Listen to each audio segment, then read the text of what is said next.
اللهم صل على محمد وعلى آل محمد كما صليت على إبراهيم وعلى آل إبراهيم إنك حميد مجيد.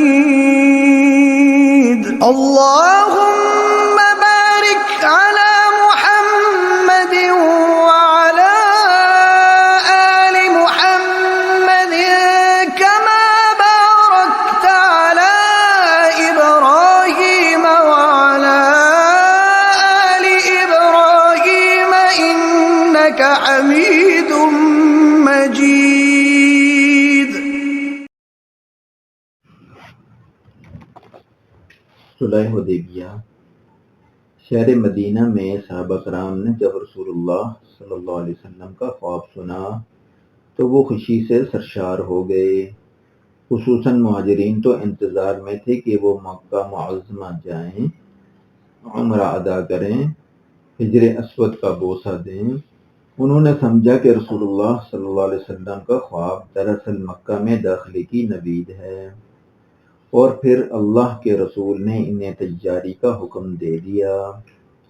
سید البشر نے جو خواب دیکھا تھا وہ مکہ میں پرامن داخلے کے بارے میں تھا، جس میں آپ اور آپ کے ساتھی عمرہ ادا کر رہے تھے۔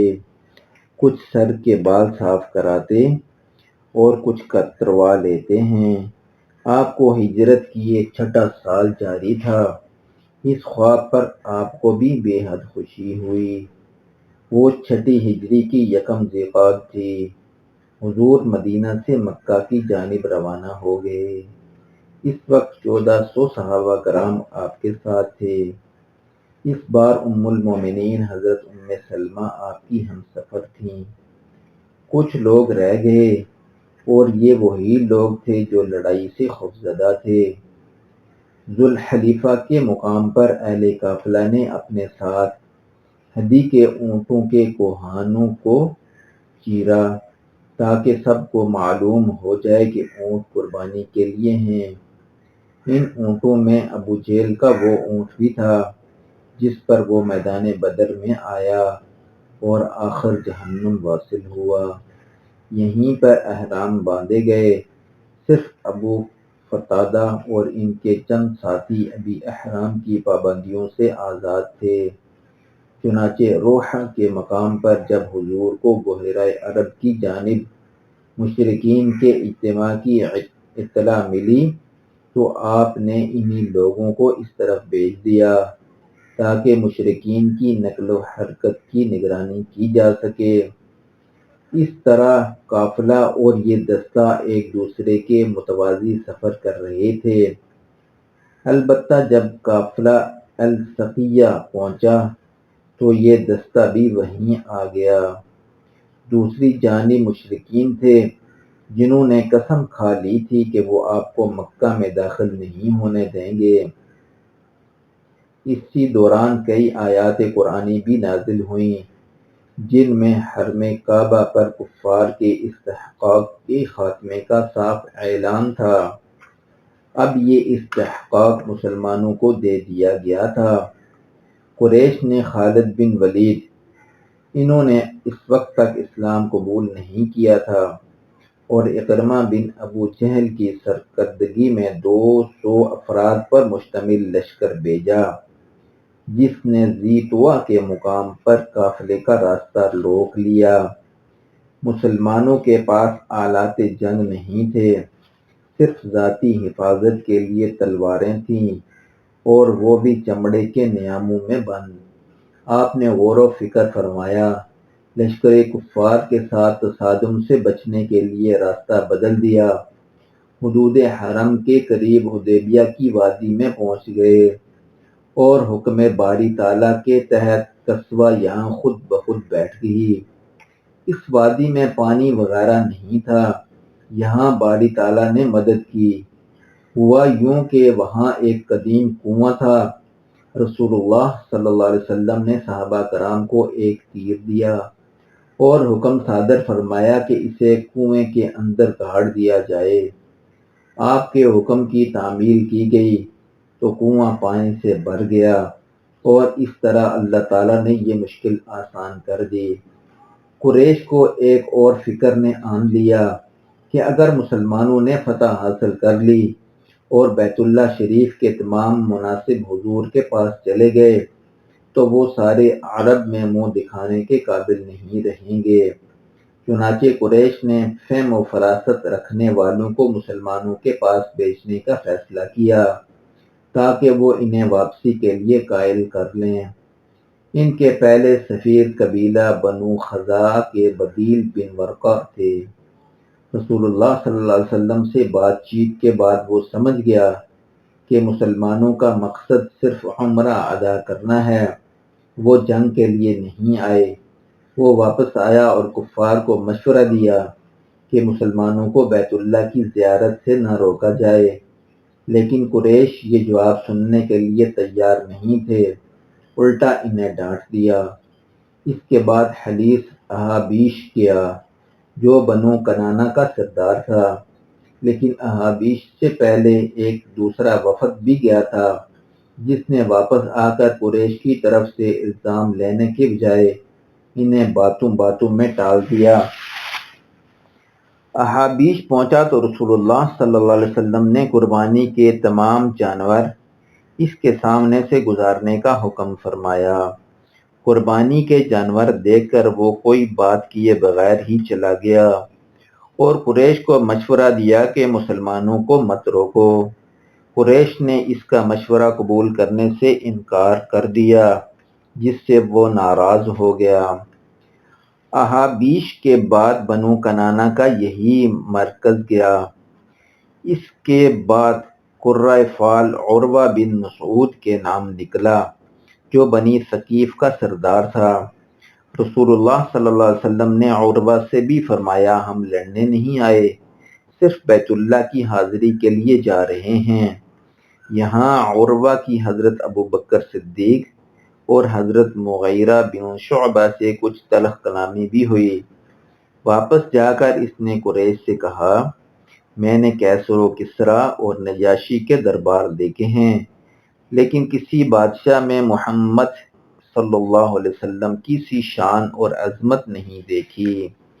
ان کے ساتھ جو لوگ ہیں وہ تو آپ کے وضو کے وقت پانی کے قطرے زمین پر نہیں گرنے دیتے، اور ان کا بال پڑا مل جائے تو گوارا نہیں کرتے کہ کسی اور کو دے دیا جائے۔ اس صورتحال میں قریش مشکل میں پڑ گئے کہ اب کیا کیا جائے۔ اب رسول اللہ صلی اللہ علیہ وسلم نے اپنا مقصد قریش پر واضح کرنے کے لیے خراش بن امیہ الخزاعی رضی اللہ تعالی عنہ کو اپنے قاصد کے طور پر بھیجا۔ رسول اللہ صلی اللہ علیہ وسلم نے اسے سواری کے لیے اونٹ بھی فراہم کیا۔ قریش نے اسے دیکھتے ہی اونٹ کو ہلاک کر دیا اور قریب تھا کہ انہیں بھی شہید کر دیتے، لیکن احابیش نے مخالفت کی اور خراش کی جان بچ گئی۔ اسی شب قریش کے 40-50 نوجوان آئے۔ انہوں نے پہلے مسلمانوں پر پتھراؤ کیا اور پھر حلہ بول دیا، لیکن سب کے سب گرفتار کر لیے گئے۔ رسول اللہ صلی اللہ علیہ وسلم کے سامنے پیش کیے گئے تو آپ نے حسن سلوک کا مظاہرہ کرتے ہوئے سب کو رہا کر دیا۔ حضرت صلی اللہ علیہ وسلم اب حضرت عمر فاروق کو بھیجنا چاہتے تھے، مگر انہوں نے عرض کیا یا رسول اللہ، قریش مجھ سے پہلے ہی برہم ہیں، پھر مکہ میں میرے خاندان بنو عدی کا کوئی سرکردہ شخص موجود نہیں۔ چنانچہ ان کے مشورے پر آپ نے حضرت عثمان کو بھیجنے کا فیصلہ کیا، جن کے قبیلے کے طاقتور افراد مکہ معظمہ میں موجود تھے۔ حضرت عثمان کے وہاں پہنچتے ہی ابان بن سعید بن العاص نے انہیں پناہ دینے کا اعلان کر دیا اور ابو سفیان بن حرب کے پاس لے گیا۔ آپ نے رسول اللہ صلی اللہ علیہ وسلم کا پیغام پیش کر دیا۔ انہوں نے حضرت عثمان کو طواف کعبہ کی پیشکش کی، مگر حضرت عثمان کا جواب تھا کہ جب تک رسول اللہ صلی اللہ علیہ وسلم طواف نہیں کریں گے میں بھی طواف نہیں کر سکتا۔ قریش کے ساتھ حضرت عثمان کی گفتگو کا سلسلہ دراز ہوتا گیا اور آپ کے وہاں قیام کا عرصہ بھی طویل ہوتا گیا۔ امام ابن کثیر کی روایت کے مطابق قریش نے آپ کو حرم میں قید کر دیا تھا۔ بہرحال دوسری جانب صورتحال یہ تھی کہ مسلمانوں میں حضرت عثمان کی شہادت کی افواہ پھیل گئی۔ مسلمانوں میں اضطراب کا پیدا ہونا یقینی سی بات تھی، لہذا ہر صحابی نے ان کے خون کا بدلہ لینے کے لیے تلوار کے قبضے پر ہاتھ رکھ لیا۔ رسول اللہ صلی اللہ علیہ وسلم کا دل بھی بیٹھ سا گیا اور انہوں نے فرمایا، اب میں ان سے جنگ کیے بغیر ایک قدم پیچھے نہ ہٹوں گا۔ اب آپ ایک درخت کے نیچے بیٹھ گئے اور تمام مسلمانوں میں منادی کرا دی کہ آپ بیعت لے رہے ہیں۔ حضرت عمر نے آپ کا ہاتھ تھام لیا اور صحابہ کرام نے بیعت کی۔ اس بیعت کا مقصد یہ تھا کہ وہ فرار کی بجائے موت کو ترجیح دیں گے۔ آخر میں آپ نے اپنے ہاتھ پر دوسرا ہاتھ رکھا اور فرمایا، یہ عثمان کا ہاتھ ہے، یعنی یہ حضرت عثمان کی طرف سے بیعت تھی۔ مختلف روایات کے حوالے سے 1400 صحابہ کرام نے بیعت کی، مگر ان میں 3 شامل نہیں تھے۔ جد بن قیس کے بارے میں کہا جاتا ہے کہ وہ اونٹ کے پیچھے چھپ گئے۔ عبداللہ بن ابی سلول اور عمر بن عفوف کے بارے میں بھی بیعت نہ لینے کی روایات موجود ہیں۔ قریش کو مسلمانوں کی ایمانی قوت اور ان کے عزم و استقلال کا علم تھا، وہ پریشان ہو گئے۔ اسی دوران حضرت عثمان بھی واپس آ گئے۔ انہوں نے رسول اللہ صلی اللہ علیہ وسلم سے عرض کی، قریش اس بات کو تسلیم کرتے ہیں کہ آئندہ حرمت والے مہینوں میں حج و عمرہ کے لیے مکہ آنے والوں کو نہیں روکا جائے گا۔ ایک روایت کے مطابق حضرت خالد بن ولید نے اسی دوران اپنے ایک دستے کے ساتھ مسلمانوں پر حملہ بول دیا اور ان کی مسلمانوں کے ساتھ جھڑپ بھی ہو گئی۔ دوسری طرف خوفزدہ قریش ایک بار پھر مصالحت کے لیے سر جوڑ کر بیٹھ گئے۔ ان کے دلوں میں اللہ تعالیٰ نے مسلمانوں کا رعب بٹھا دیا تھا۔ انہوں نے سہیل بن عمرو کو سفارتکاری کے لیے چنا۔ بنیادی شرط یہی تھی کہ مسلمان عمرہ کیے بغیر چلے جائیں، کیونکہ قریش کو عرب میں اپنی ناک کٹنے کا اندیشہ تھا۔ سہیل نے کہا، مسلمان اسی جگہ قربانی دے کر واپس چلے جائیں اور آئندہ برس ہم 3 دن کے لیے مکہ خالی کر دیں گے۔ مسلمانوں کو یہ شرائط قبول نہیں تھی، لہذا حضرت عمر کا اس حوالے سے حضرت ابوبکر کے ساتھ ایک مکالمہ بھی ہوا، جس میں حضرت عمر نے گلہ کیا تھا۔ وہ رسول اللہ صلی اللہ علیہ وسلم کی خدمت میں بھی حاضر ہوئے اور حضرت ابوبکر کی طرح آپ سے بھی سوال جواب کیے، مگر انہوں نے دیکھا کہ آپ کے عزم میں کوئی کمی واقع نہیں ہوئی۔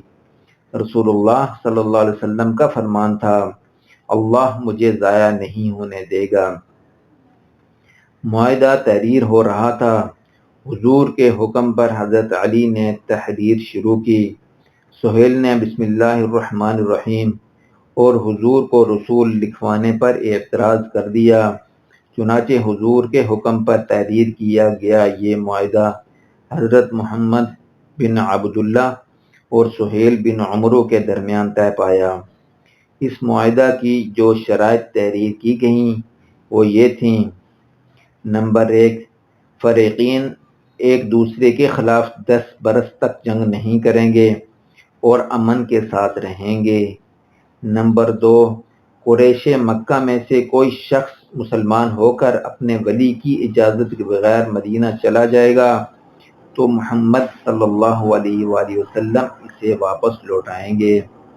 نمبر 3، مسلمانوں میں کوئی شخص مرتد ہو کر مکہ چلا جائے گا تو اسے واپس نہیں کیا جائے گا۔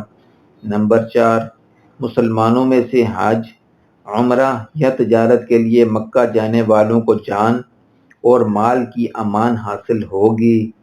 قریش میں سے کوئی شخص اگر تجارت کی غرض سے شام یا مصر جاتے ہوئے مدینہ میں سے گزرے گا تو اسے بھی امان حاصل ہوگی۔ نمبر 5، اہل عرب میں سے اگر کوئی فریقین میں سے کسی کے ساتھ معاہدہ کرنا چاہے تو دوسرا فریق اس میں رکاوٹ نہیں بنے گا۔ فریقین ایک دوسرے کے خلاف کسی کی خفیہ یا علانیہ مدد بھی نہیں کریں گے۔ نمبر 6، مسلمان اس سال طواف اور زیارت کے بغیر مدینہ لوٹ جائیں گے اور حدیبیہ میں ہی قربانی دیں گے۔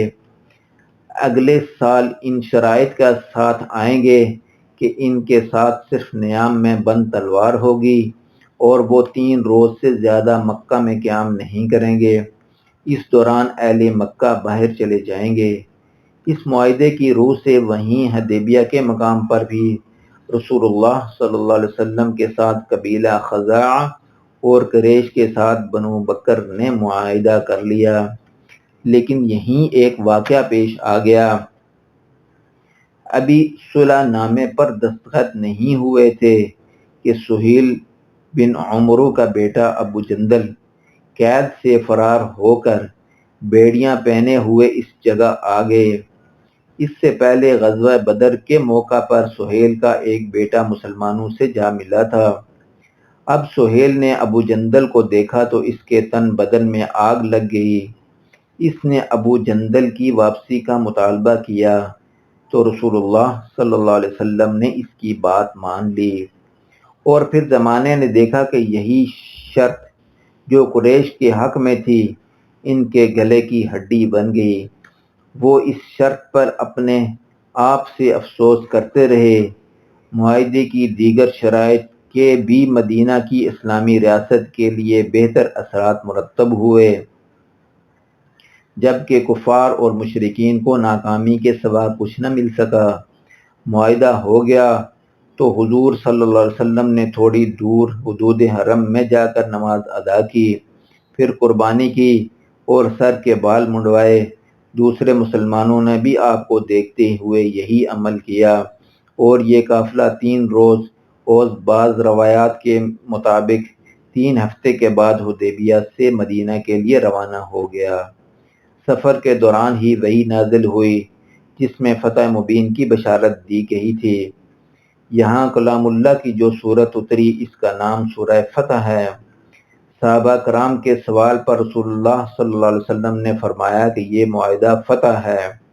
اس معاہدہ کی روح سے قریش مکہ نے نہ صرف رسول اللہ صلی اللہ علیہ وسلم کی حیثیت کو تسلیم کر لیا، بلکہ ریاست مدینہ اور دین اسلام کی حیثیت بھی انہیں تسلیم کرنا پڑی۔ اس معاہدے سے مسلمانوں کو امن اور سکون حاصل ہو گیا۔ اسلام اور سرزمین عرب